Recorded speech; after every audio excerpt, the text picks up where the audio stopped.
오늘 우리에게 주시는 말씀은 누가복음 12장 35절부터 48절까지 말씀인데 40절까지만 읽도록 하겠습니다.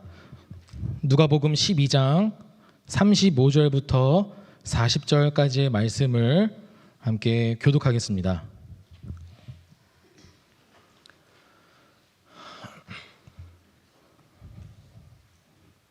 네, 제가 먼저 읽겠습니다.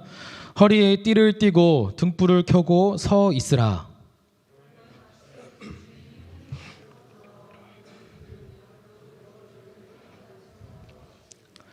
주인이 와서 깨어있는 것을 보면 그 종들은 복이 있으리로다. 내가 진실로 너희에게 이르노니 주인이 띠를 띠고 그 종들을 자리에 앉히고 나와 수종들리라.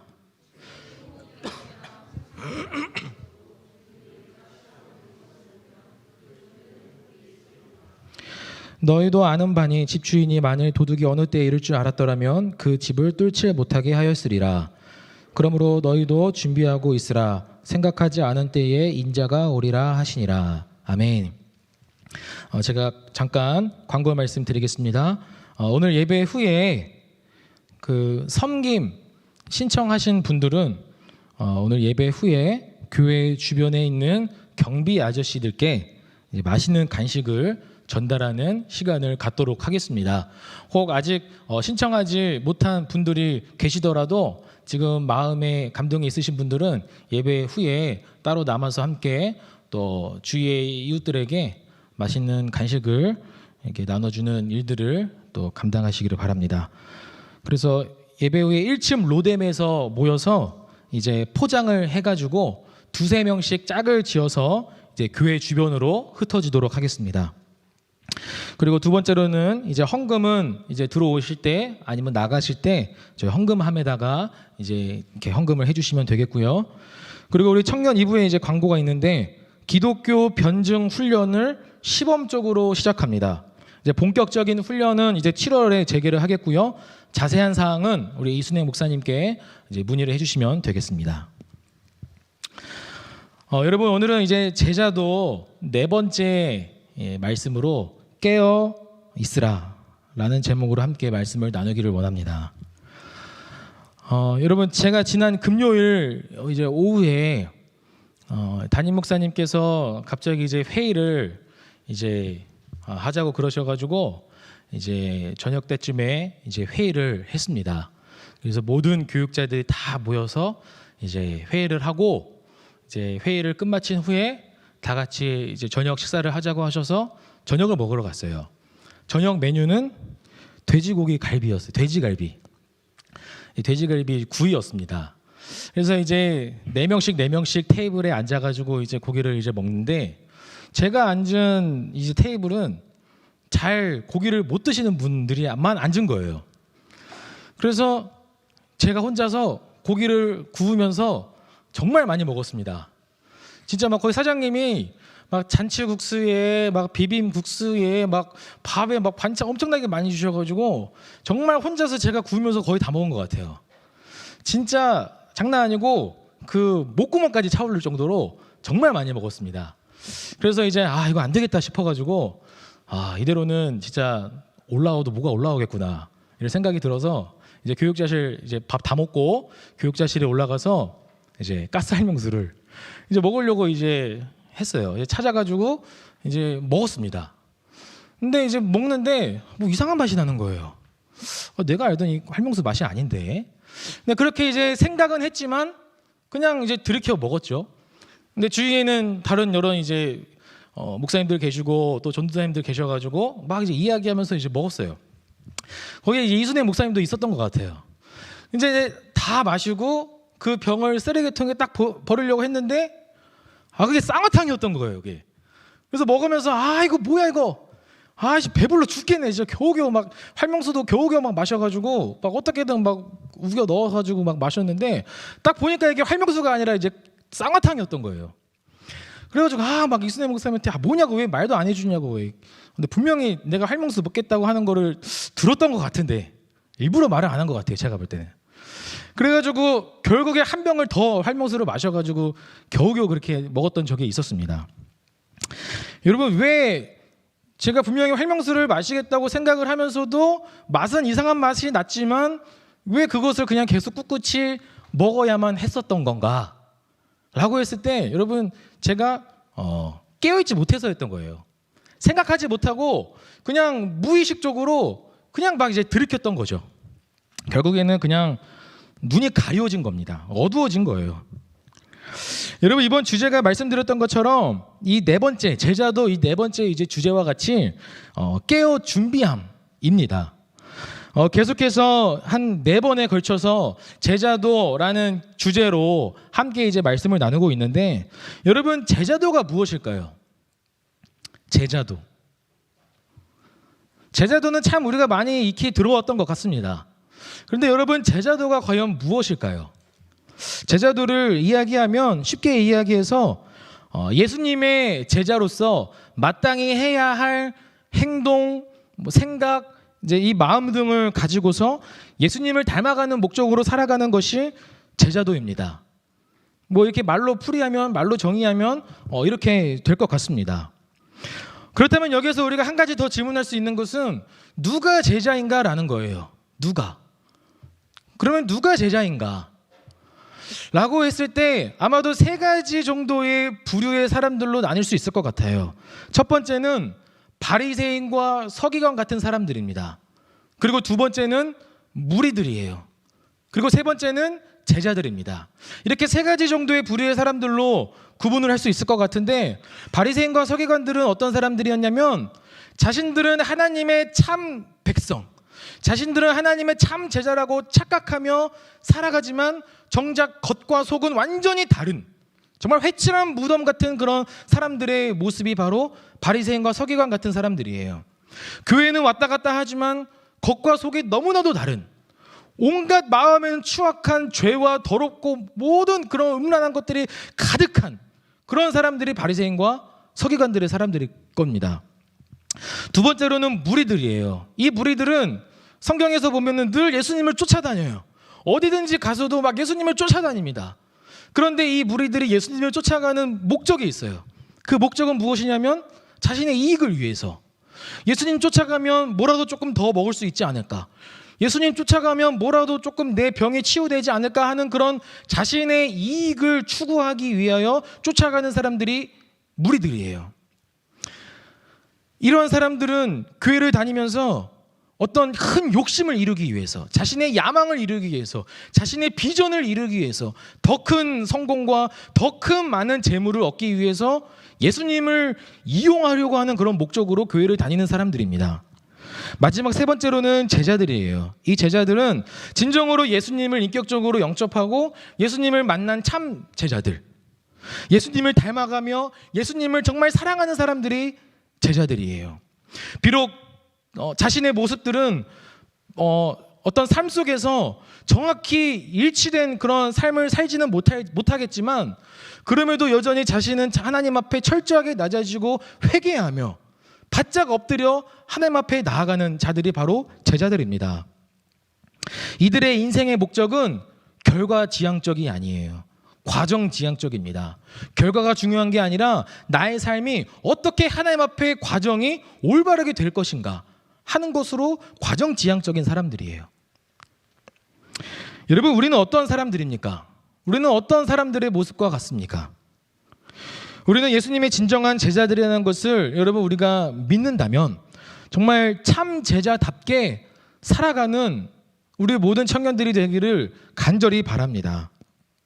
특별히 오늘 이 본문의 말씀은 진정한 예수님의 참 제자라면 제자답게 이 말세의 때에 어떻게 살아가야 할 것인가를 너무나 잘 말씀해 주고 있는 본문의 말씀이에요. 그래서 깨어 준비하며 살아가는 것이 무엇인지, 그리고 진정한 제자답게 살아가는 그런 삶이 무엇인지를 여러분 이 본문의 말씀을 통해서 함께 깊이 깨닫게 되는 시간들이 되기를 바랍니다. 여러분, 오늘 이 본문을 보시면 예수님께서 2가지의 비유로 말씀을 하세요. 처음은 주인이 혼인집에서 들어올 때에 이제 그 주인이 집의 문을 이제 두드리면 그 문을 열어주려고 기다리는 사람과 같이 되라는 거예요. 그리고 두 번째는 이제 집 주인이 도둑이 만약에 자신의 집에 오는 것을 안다면 그 도둑이 집을 뚫지 못하도록 단단히 준비한다는 것이에요. 이렇게 두 가지의 비유를 예수님께서 말씀하셨습니다. 이 두 가지의 비유는 비유의 내용의 모습들은 각각 다를 수 있겠지만 한 가지의 주제를 말씀하고 있어요. 그 주제는 무엇이냐면 다가올 일에 대해서 예측할 수 없음에 대비하여서 깨어 준비하라는 거예요. 이 신랑을 맞이하는 이 사람들은 언제 신랑이 올까 우리는 모르기 때문에 늘 깨어 준비하며 살아가야 되는 것이고, 또 그 집주인은 도둑이 언제나 올지 모르기 때문에 깨어 준비하며 살라는 그런 두 가지의 비유를 예수님께서 말씀하셨다는 것입니다. 여러분, 오늘 본문의 40절 말씀을 보면 그러므로 너희도 준비하고 있으라. 생각하지 않은 때에 인자가 오리라 하시니라. 그러니까 예수님께서 다시 이 땅 가운데에 언제 임할런지 모르기 때문에 너희들은 항상 준비하며 깨어 있으라 라는 그런 말씀을 하셨다는 것입니다. 여러분, 세상 사람들은 예수님이 올지 안 올지, 예수님이 오지 않는다고 이야기를 해요. 오늘도 안 오셨기 때문에 내일도 안 오실 거고, 내일도 안 오실 것이기 때문에 그 다음 날도 안 오실 거고, 이렇게 그냥 마냥 확률에 의해서 살아가요. 세상 사람들은 다음에도 안 오실 거야, 다음 달에도 안 오실 거야, 1년 후에도 안 오실 거야. 왜냐하면 작년에도 안 오셨기 때문에. 이렇게 그냥 마냥 확률에 의해서 살아간다는 것입니다. 하지만 우리 하나님을 믿는 진정한 예수님의 제자들이라면 예수님께서는 언제 오실런지는 우리는 모르지만 반드시 예수님께서 오신다라고 하는 것을 우리는 믿기 때문에 늘 깨어 준비하며 살아가야 된다는 거예요. 그래서 예수님께서 우리들에게 어떠한 모습으로 깨어 있어 준비해야 하는가라고 하는 것들을 말씀하셨습니다. 35절에 우리 다 같이 함께 한 목소리로 읽겠습니다. 시작.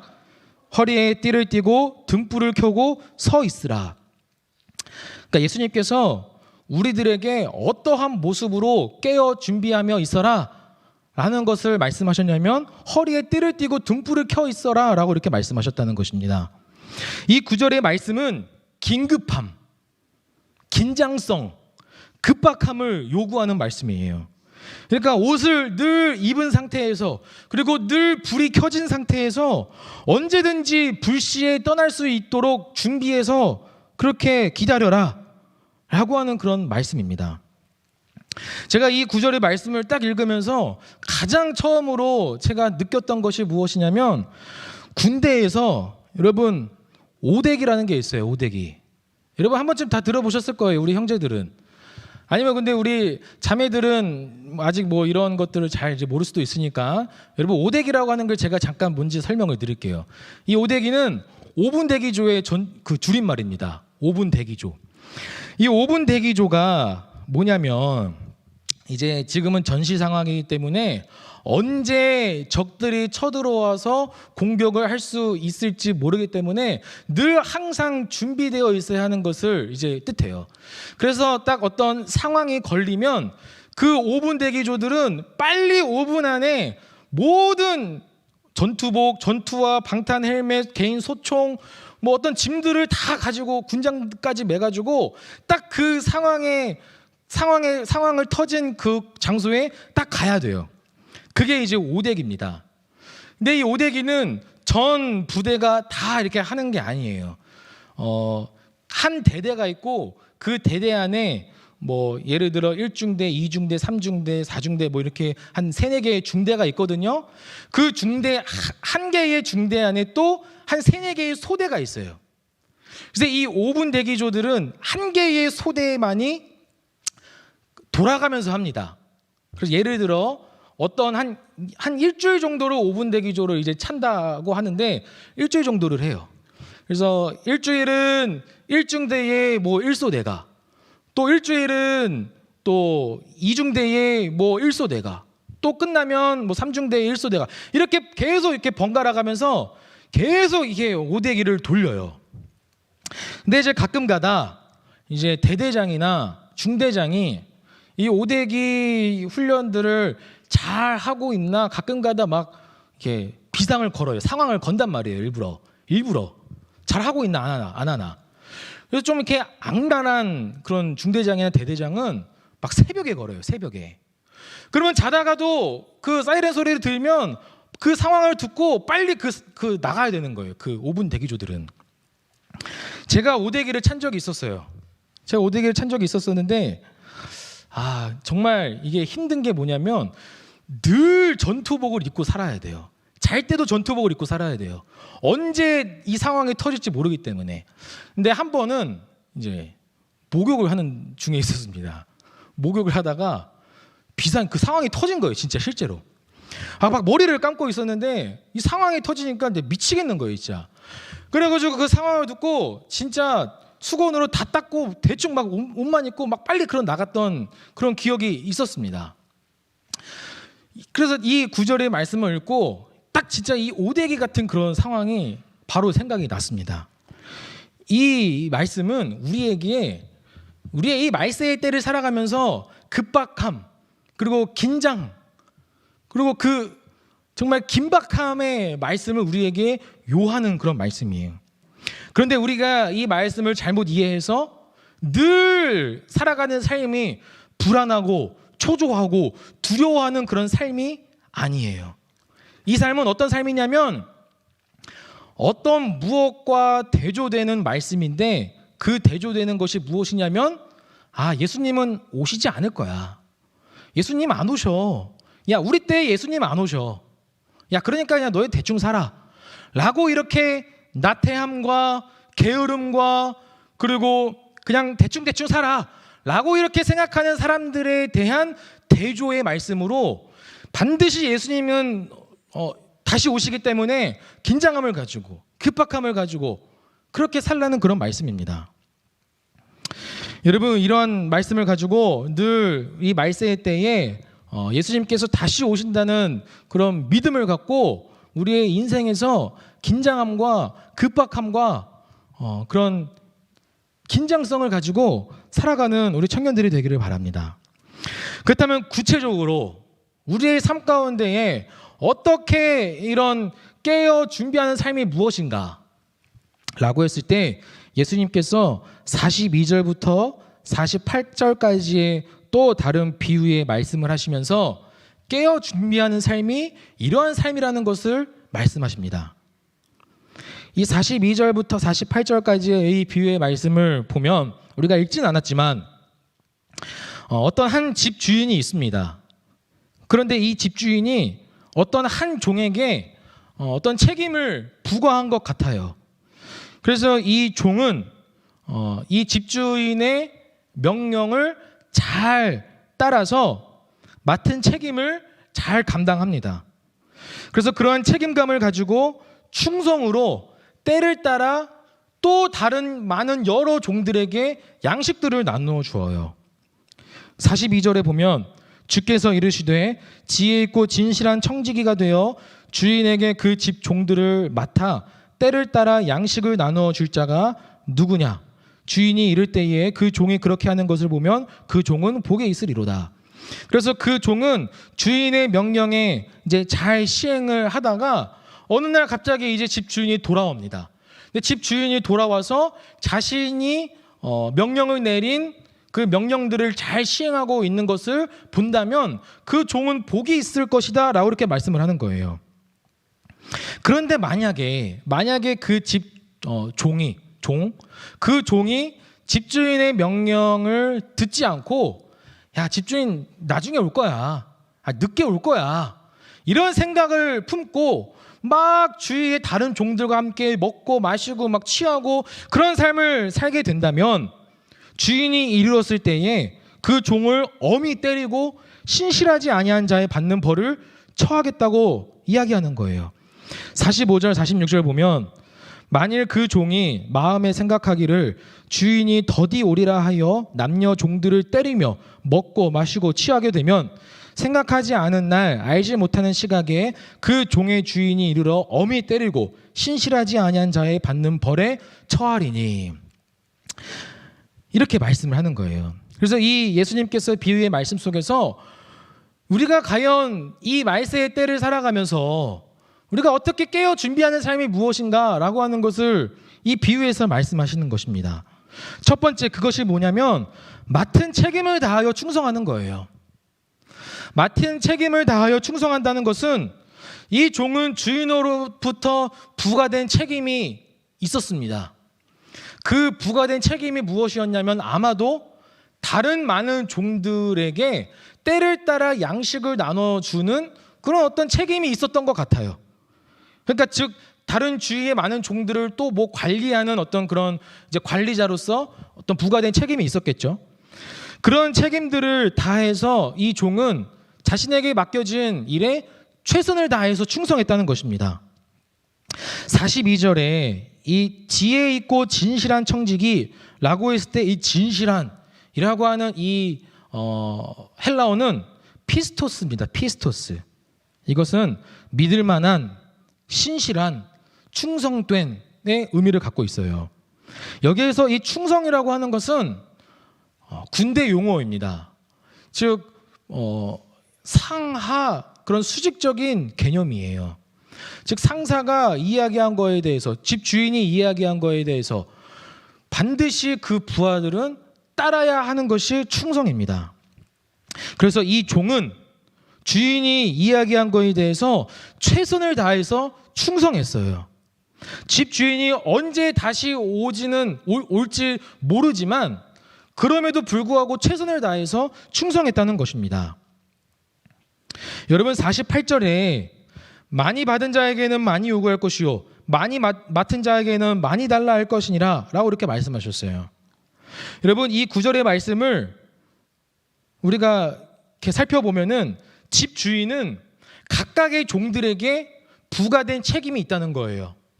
그리고 어떤 종들은 많은 그런 일들을 맡긴 종이 있는가 하면 또 어떤 종들은 적은 일을 맡긴 종들이 있다는 것입니다. 많은 일을 맡긴 종들에게는 많은 것을 바라는 것이고 적은 일을 맡기는 종들에게는 적은 것을 바란다라는 거예요. 이것을 마태복음과 관련하여 우리가 함께 말씀을 읽을 때에 마태복음 25장 14절로 15절 말씀을 우리 같이 한번 읽겠습니다. 시작. 또 어떤 사람이 타국에 갈 때 그 종들을 불러 자기 소유를 맡김과 같으니 각각 그 재능대로 한 사람에게는 금 5달란트를, 한 사람에게는 2달란트를, 한 사람에게는 1달란트를 주고 떠났더니, 이처럼 집주인은 그 종들에게 각각의 달란트를 줍니다. 어떤 종들은 5달란트, 어떤 종들은 2달란트, 어떤 종들은 1달란트를 이렇게 주어요. 그런데 이 집주인이 원하는 것, 이 종들에게 요구하는 것은 준 달란트만큼 또 거두어지기를 원하시는 거예요. 5달란트를 맡긴 종들에게는 5달란트를 얻기를 원하시는 거고 2달란트를 맡긴 종에게는 2달란트를 얻기를 원하시는 거고 1달란트를 맡긴 종에게는 1달란트를 얻기를 원하시는 분이 하나님이세요. 그런데 하나님은 5달란트를 맡겼는데 10달란트를 얻기를 원하시는 분이 아니에요. 2달란트를 맡겼는데 5달란트를 얻기를 원하시는 분이 아니에요. 그런 악덕 고용업자가 아니라는 거예요. 하나님은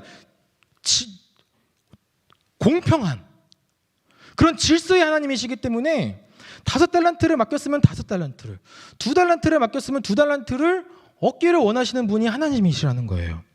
이처럼 집주인은 각각의 종들에게 맡기신 그런 달란트가 있습니다. 그런데 우리는 그 하나님께서 우리에게 맡기신 그 달란트대로 남겨야 된다는 거예요. 이와 같이 이 충성이라고 하는 것은 하나님께서 나에게 맡기신 그 달란트를 그대로 남기는 것이 여러분 충성이에요. 여러분 하나님께서 여러분에게 맡기신 달란트가 무엇인가요?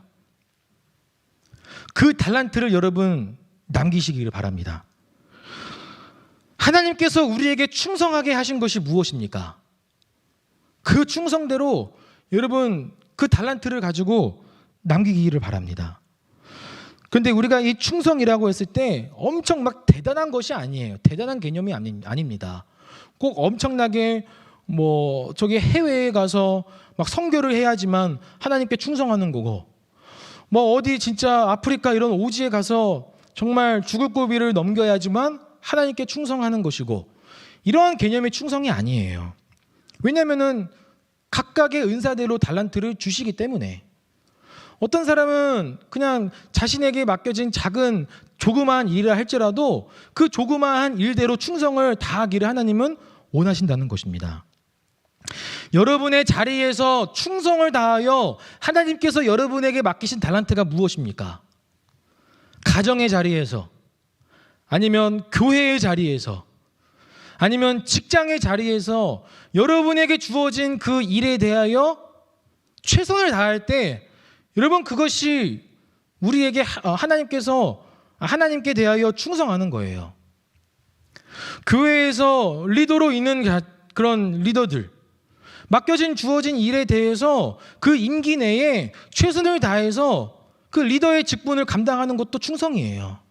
또한 조원들도 마찬가지로, 조원들도 그런 리더의 그런 권위에 순응하여서 함께 잘 어우러지는 그런 맡겨진 그런 또 충성이 있다는 것입니다.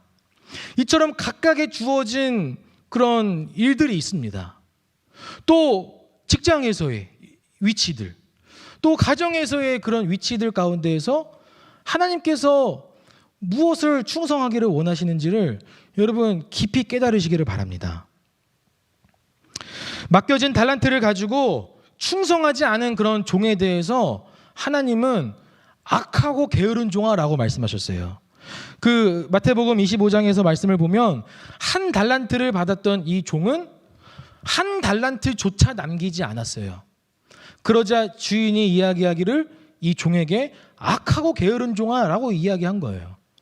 이 한 달란트 준 종에게 요구한 것은 2달란트, 3달란트, 4달란트, 10달란트 이상을 남기기를 원하신 것이 아니라 준 것만큼 한 달란트를 남기기를 원하셨는데, 그것조차 남기지 않은 거에 대해서 그 주인은 악하고 게으른 종아라고 이렇게 말씀을 하셨다는 거예요. 우리 모든 청년들은 각자의 자리에서, 각자의 위치에서 하나님께서 나에게 맡겨진 그 일들에 대해서 최선을 다해서 여러분 충성하시기를 바랍니다. 그것은 저도 마찬가지예요. 저의 자리에서도 최선을 다해서 충성을 해야 되는 그런 일들이 있습니다. 여러분들을 섬기고, 또 우리 이순혜 목사님을 섬기고, 이상한 재밌지도 않은 그런 유머들을 날릴 때마다 옆에서 웃어줘야 하는 그런 섬김을 제가 또 해줘야 되고, 이런 그런 맡은 일들이 있어요. 그런 충성을 다해서 하나님은 그런 맡겨진 일들에 대해서 충성하기를 원하신다는 것입니다. 그렇게 맡겨진 일들에 대해서 최선을 다해서 충성을 하는 삶이 깨어 준비하는 삶이에요. 이 악하고 음란한 세대에 깨어 준비하는 삶이라는 것입니다. 이 말씀을 굳게 붙잡고 나아가는 여러분이 되기를 간절히 바랍니다. 두 번째는 무엇이냐면 공동체를 돌아보는 거예요. 공동체를 돌아보는 것. 여러분, 이 종은 어떤 일들을 했을까요? 이 종은 다른 종들에게 때를 따라 양식을 공급했어요. 그러니까 자신만을 돌보지 않았다는 거예요.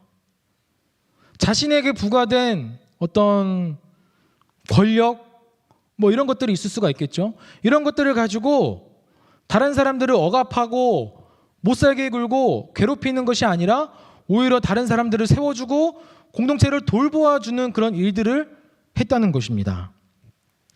그러니까 자신뿐만 아니라 다른 이들의 필요를 분명히 알고 실제적으로 실천에 옮겼던 그런 종이었어요. 여러분, 하나님은 우리를 교회로 부르셨어요. 교회. 여러분, 교회는 건물이 아닙니다. 교회는 이 공동체의 모임을 의미해요. 조금 더 쉽게 이야기를 하면, 저기 여의도에 뭐가 있죠? 건물?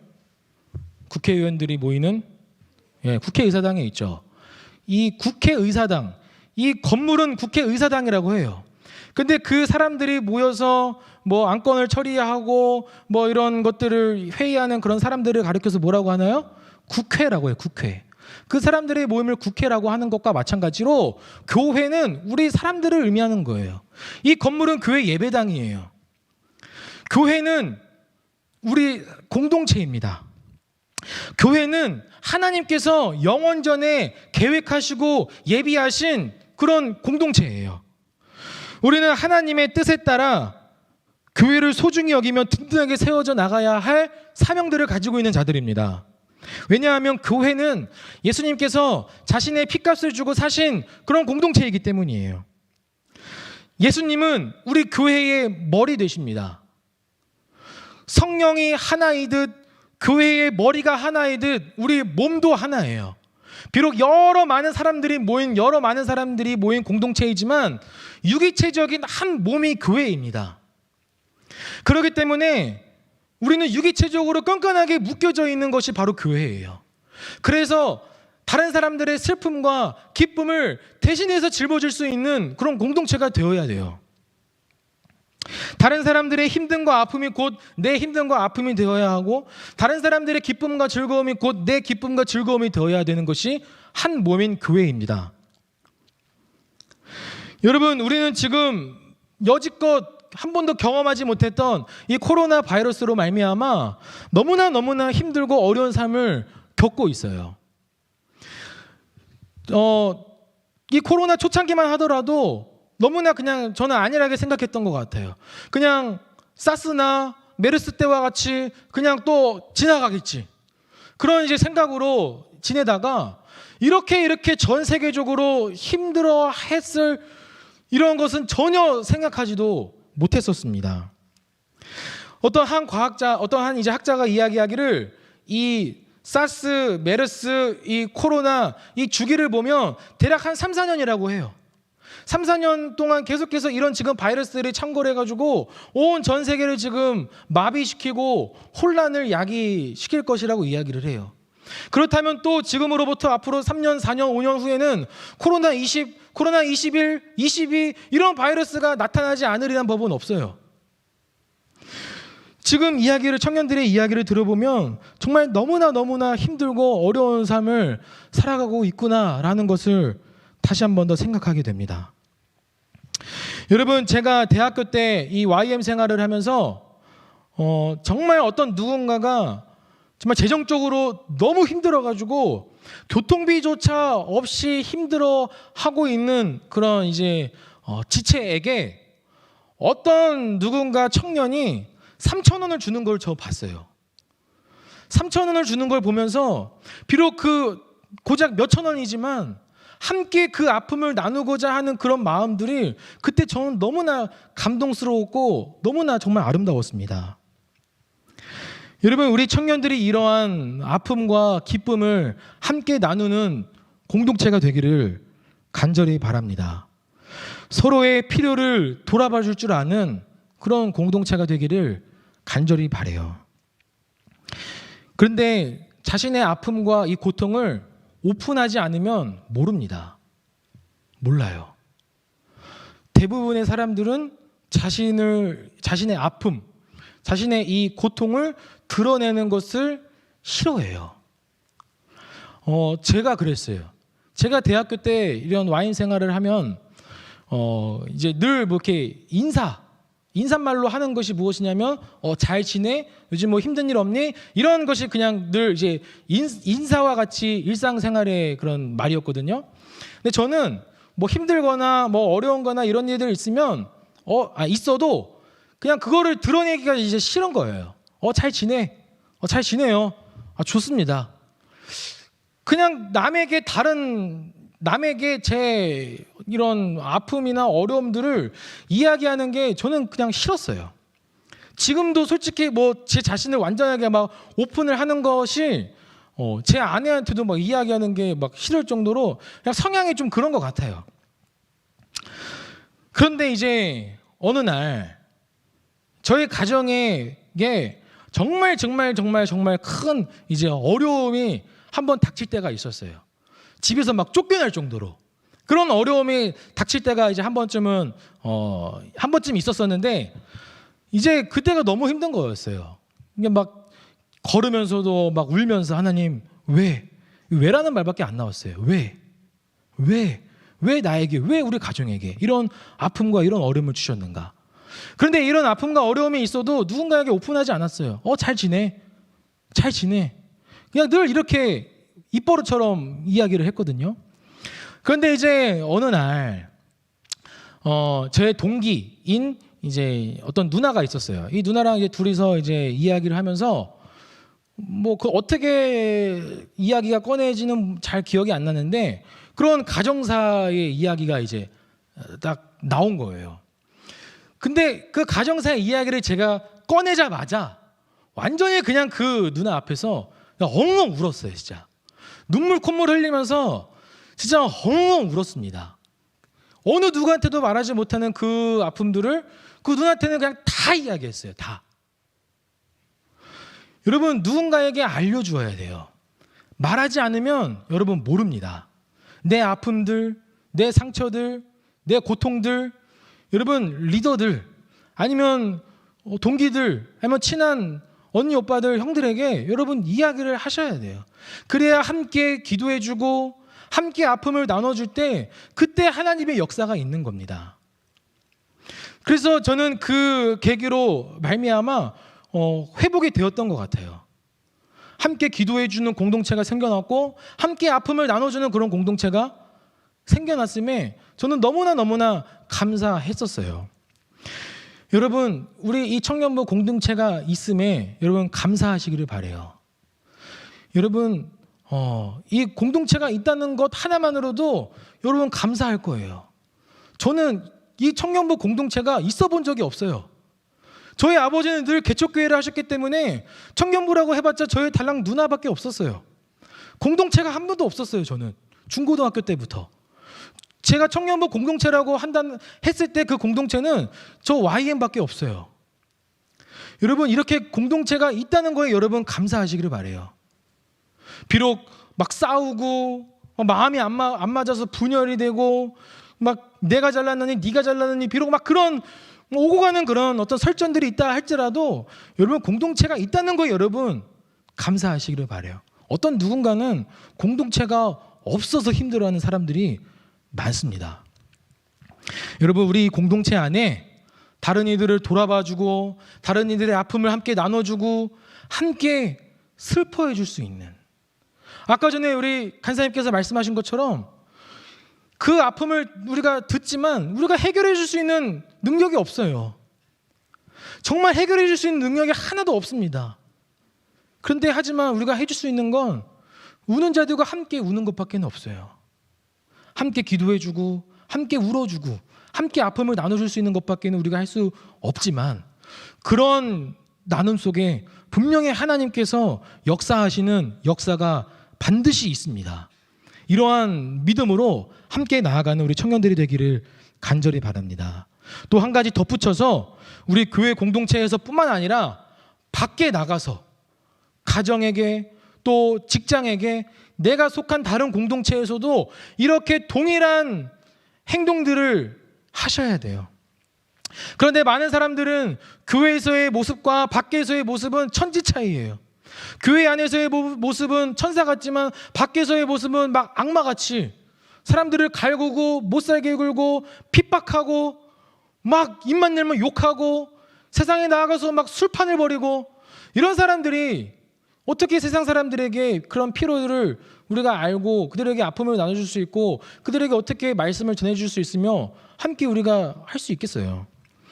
여러분, 이러한 모습들은 하나님께서 기뻐하시는 모습이 아닙니다. 내가 속한 다른 공동체에서도 동일하게 그들에게 사랑과 또 용납과 또 오래 참음과 또 희생을 그들에게도 동일하게 베풀어줘야 될 줄로 믿습니다. 그렇게 나아갈 때에 우리 교회 공동체뿐만 아니라 여러분이 속한 공동체가 변하게 될 줄로 믿습니다. 여러분, 말씀을 맺겠습니다. 여러분, 서론에서 말씀드렸던 것처럼 여러분, 우리는 바리새인과 서기관들 같은 그런 부류입니까? 아니면 무리들입니까? 아니면 제자들입니까?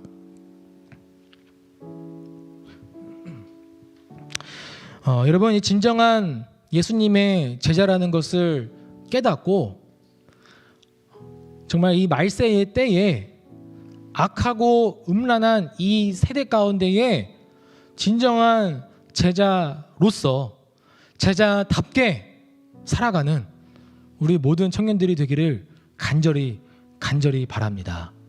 늘 깨어 준비하며 사는 삶이 되기를 간절히 바랍니다.